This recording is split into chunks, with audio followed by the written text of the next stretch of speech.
Sekarang ini kan banyak artis-artis jadi emoji, Mbak. Iya. Karena setengah telanjang juga itu. Iya. Jadi orang dengan emoji itu mengeksplor banyak porno, Iya. mencaci maki. Kadang-kadang kan Oh. mencaci maki melalui emoji kan berlebihan. Iya.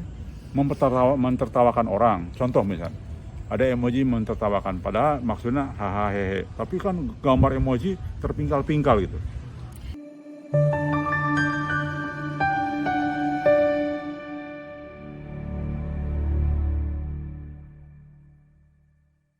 Kang Diki, Pak Ustadz, tadi saya telah mendengar banyakan tentang bagaimana akhir zaman, lalu juga tentang malhamah kubro, huru hara yang terjadi pada akhir zaman ini yang begitu dahsyat. Saya sih cemas sudah Ya, cemas ya, nih Kang Diki sebagai Deg-degan. iya sebagai ibu-ibu punya putra putri, sebagai manusia deg-degan. Tapi juga ada harapan nih. Tadi mendengar ada bukan negara dan yang sudah pada hijrah, sudah yakin dari awal sekarang ini. Lalu sebagai umat kebanyakan gitu yang baru mendengar, baru tahu, baru paham, apa yang mesti kita lakukan untuk menyelamatkan akidah nih, akidah kita secara umat Rasulullah SAW di akhir zaman gitu kan. Ya, alhamdulillah itu pertanyaan sangat bagus. Saya kira itu harus menjadi pertanyaan semua orang ya, karena melihat tanda-tanda seperti ini seharusnya umat sama bertanyanya. Kita harus ngapain gitu. Iya, Kita betul. harus ngapain? Karena Ngapain itu ini? yang penting. Iya.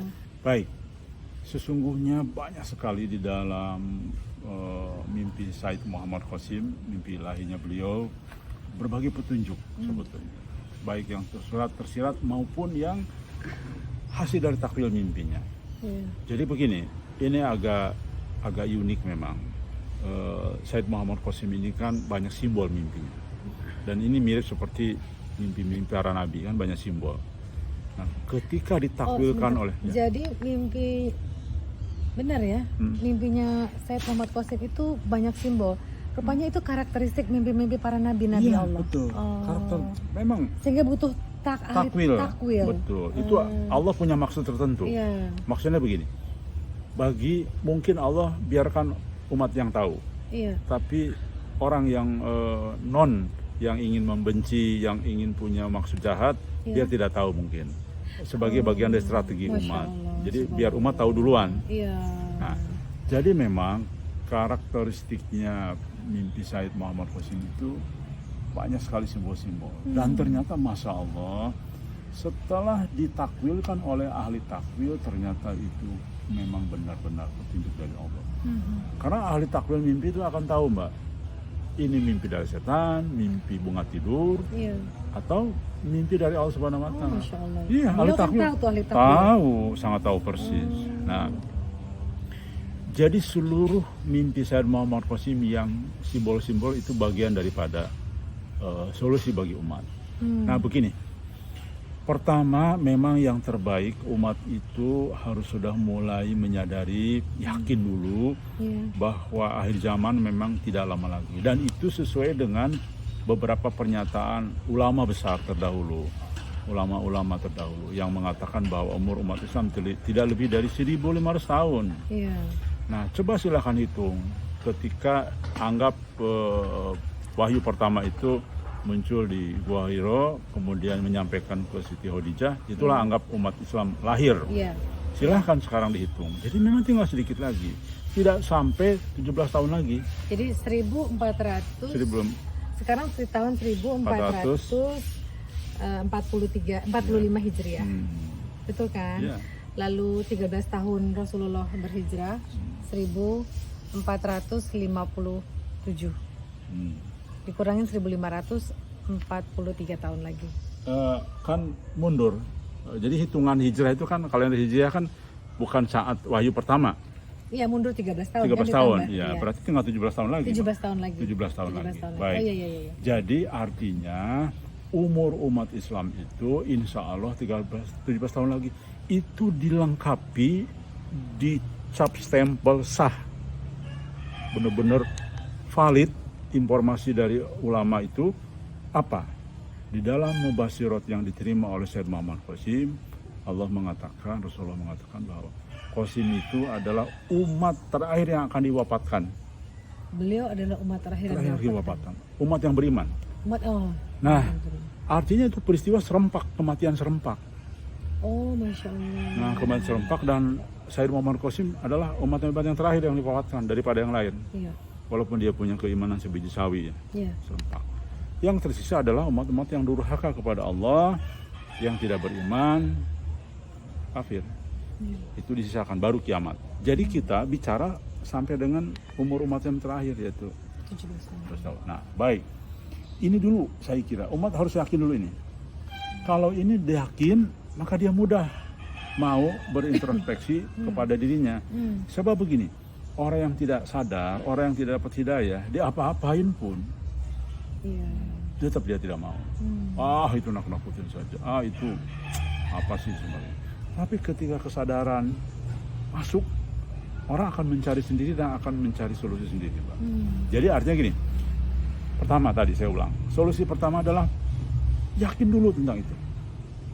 Yang kedua, luruskan, belokkan kepada yang benar, niat, visi dan misi hidup. Visi dan misi hidup. Iya, kalau Mbak sekarang sudah bercita-cita, wah saya pengen beli villa lagi di Puncak misalnya, Mbak pengen segala macam duniawi. Jangan, sudah. Nggak ada gunanya lagi. Ya sudah, mendingan alihkan itu untuk kepentingan, misalkan udah pondok pesantren aja supaya umat lebih sadar. Kalau gitu bantu orang-orang yang berjuang di jalan Allah Fisabilillah. Jadi rubah visinya. Sekarang yang tadinya saya anak mau ke luar negeri untuk sekolah supaya dia mencapai cita tinggi, nggak usah lah. Kalau gitu udah di Indonesia, masukin ke boarding school, masukin yang ada napas-napas Islam, masukin ke pondok pesantren. Nah, jadi itu merubah visi misi hidup. Itu poin kedua saya kira. Jadi atau banyak aset nih di mana-mana, ya, Mbak misalnya asetnya banyak di mana, segera aja. Nanti tidak berlaku, Mbak. Banyak ustadz yang sudah menyampaikan itu, bahwa ekonomi akan jatuh. Mbak kalau lihat dari ahli ekonomi, ahli geopolitik, ustadz-ustadz akhir zaman sudah mengarah yang sama, Mbak, bahwa memang saat ini sudah waktunya orang merubah pemikiran untuk merubah visi misi hidup. Jadi kalau Mbak punya aset, punya kekayaan, punya apa, segera manfaatkan untuk kepentingan. Nah, kemudian yang berikutnya adalah kita makin giat bekerja untuk kehidupan akhirat. Hubungan dunianya mulai dikurangi. Mbak. Jadi Mbak tadinya senang mobil mewah, sekarang cukuplah sederhana. Itu ya. Yang ada aja cukup. Lebih banyak dimanfaatkan untuk kepentingan menyelamatkan umat, menyampaikan tentang Mbak punya uang. Udah bagaimana kalau bikin yayasan yang mengingatkan tentang global warming misalnya. Yang lebih kepada bagaimana umat sadar dengan ini semua, daripada membuat hal-hal yang tidak itu. Itulah contoh-contoh basic yang harusnya segera tentu dari masing-masing ini kan banyak breakdownnya, tapi saya ingin menyampaikan secara globalnya. Kalau tentang yang teman-teman tadi hijrah ke bukan negara itu juga bagian. Itu bagian breakdown tadi. Breakdown dari tadi. Jadi gini. Artinya ketika kita sadar, ternyata di dalam menghadapi huru-hara akhir zaman itu Rasulullah sudah menginstruksikan bahwa segeralah nanti menyingkir ke pegunungan, ke perbukitan dalam rangka untuk berternak dan pangan. Ketahanan pangan ya? Iya, nah jadi itu breakdown dari yang tadi itu sebetulnya. Baik. Nah, maka alhamdulillah orang-orang yang sudah mulai sadar, sudah mulai bikin kampung-kampung akhir zaman.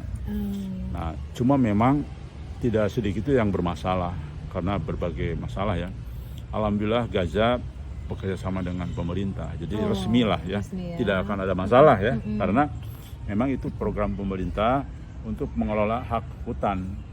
Perhutani dikelola oleh masyarakat supaya bermanfaat. Nah, kita mengajak masyarakat untuk memanfaatkan program itu. Jadi Gaza bukan jualan tanah, bukan developer, bukan. Tidak, ya. Kita menghindari itu karena Gajah ingin murni organisasi dakwah, tidak ada mengambil keuntungan apapun, tidak berbisnis. Gajah itu apapun namanya, Iya.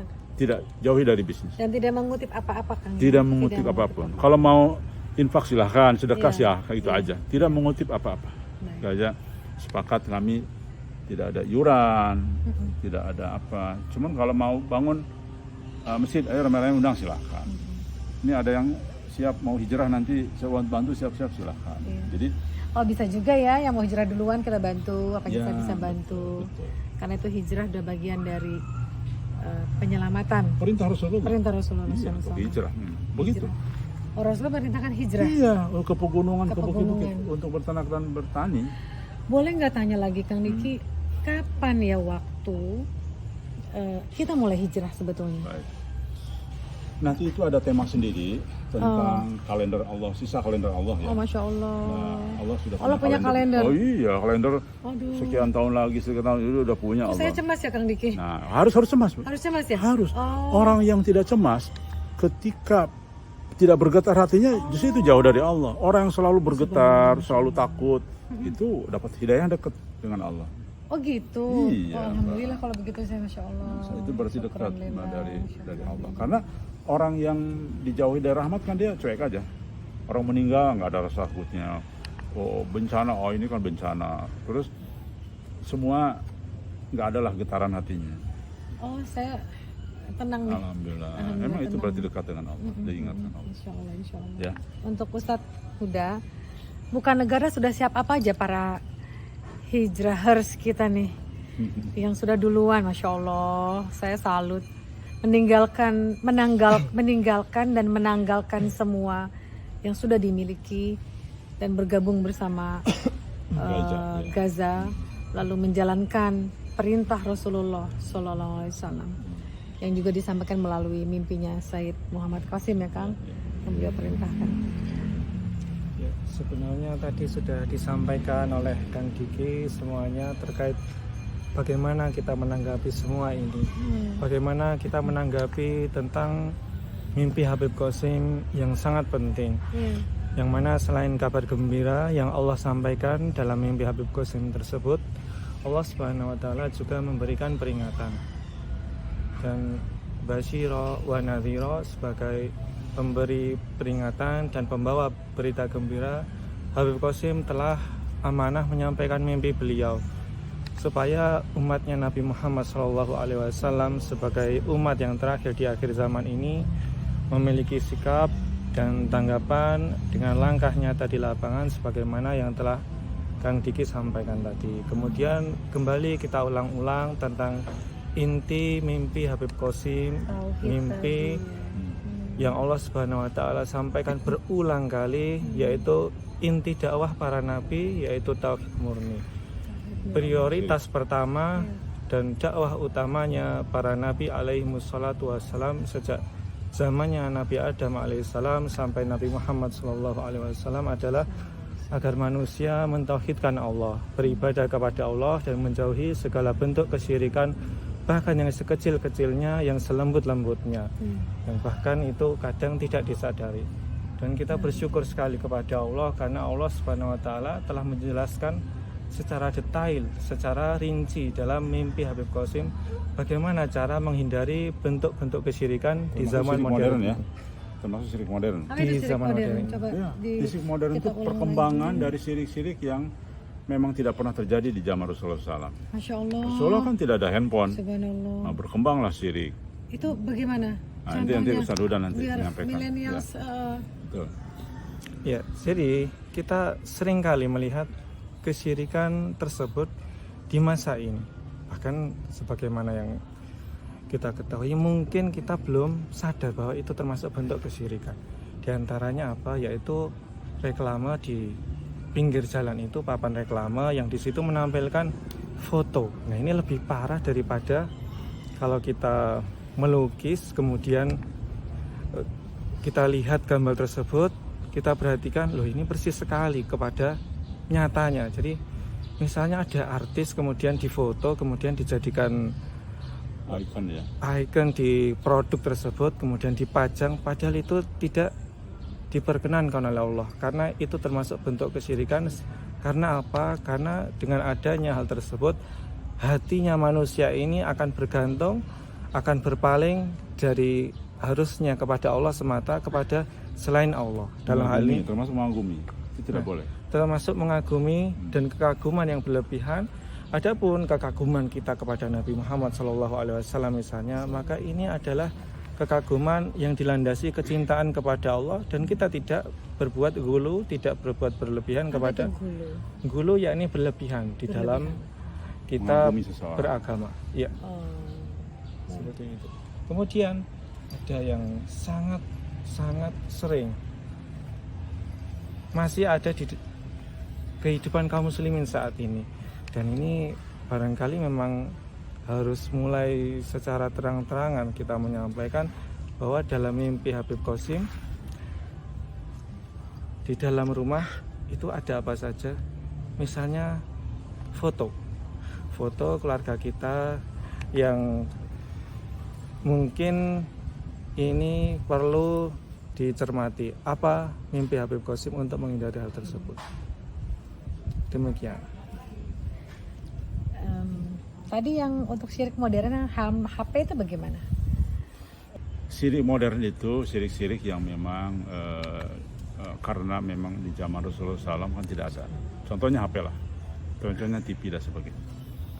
HP itu ketika kita share emoji dalam bentuk gambar, terutama muka ya, itu bagian dari syirik yang diperlihatkan oleh Allah Subhanahu Wa Taala melalui Sayyid Muhammad Qasim. Itu cocok sesuai dengan hadis. Itu diperlihatkan dalam ini Sayyid Muhammad diperlihatkan, Qasim? Ya. Tidak emoji. boleh foto itu? Iya, emoji. Emoji. Nah, karena itu sama dengan melukis ya wajah. Kecuali kalau tangan, kaki, yang penting jangan muka di-share gitu. Kan sekarang emoji banyak tuh, muka-muka, gambar muka, itu dilarang. Jadi kenapa dilarang? Memang gini, kita kan harus sebutnya samina wa tona ya. Tetapi saya coba mencermati, oh iya ada benarnya. Begini contoh Pak. Sekarang ini kan banyak artis-artis jadi emoji Mbak. Iya. Karena setengah telanjang juga itu. Iya. Jadi orang dengan emoji itu mengeksplor banyak porno, Iya. mencaci maki. Kadang-kadang kan mencaci maki melalui emoji kan berlebihan. Iya. Mentertawakan orang. Contoh misalnya, ada emoji mentertawakan, padahal maksudnya hahaha hehe. Tapi kan gambar emoji terpingkal-pingkal gitu. Mentertawakannya berlebihan. Juga, ya, badannya, ya. Jadi artinya Mbak, emoji itu berkembang menjadi hal yang sangat buruk. Nah ini maksudnya barangkali ya, walaupun barangkali Allah lebih luas dari pemikiran kita, tetapi saya coba memahami kenapa emoji itu tidak boleh. Itu salah satunya. Jadi dampaknya kemana-mana. Nah contoh emoji itu, contohlah syirik modern. Syirik modern sama juga dengan iklan tadi, papan reklame, juga di TV. Jadi kalau TV kenapa itu bagian dari syirik Mbak? Karena gini, banyak sekali film-film hero, superhero. Banyak orang cantik tampil. Nah, Allah itu maha pecemburu. Allah maha pecemburu. Jadi Allah tidak ingin orang kagum selain kepada Allah. Kagum kepada Allah saja, kepada aku saja kagum. Jangan ke orang lain. Itu makhluk hidup. Maha pecemburu. Salah satu sifat Allah kan maha pecemburu. Nah, jadi Allah tidak ingin didoakan. Makanya Allah tidak boleh melarang kita untuk percaya dengan kekuatan yang lain-lain. Cincin lah, apalah, batu lah, tidak boleh. Karena kekuatan hanya Allah. Allah tidak ingin kamu doa kepada Allah saja, jangan doa kepada yang lain. Enggak usah pakai perantara. Kan ada orang nih pakai perantara, datanglah ke dukun, datang ke orang pinter, minta supaya dikabulkan doa. Jangan, enggak usah melalui saya. Gitu loh. Langsung saja kepada saya. Kepada aku gitu. Ya. Kalaupun alim ulama hanya sugesti lah mendorong ya. Dan juga memberikan satu dorongan. Kalau ulama itu kan sebaiknya gini Mbak, oke mendoakan sugesti, karena memang sesama umat Islam, sesama muslim kan juga baik untuk saling doakan, itu satu ya. Yang kedua, memberikan bimbingan bagaimana cara doa yang baik. Nah itu kan ulama kita, doakan ini, minta doa ini, doakan ini, segala macam.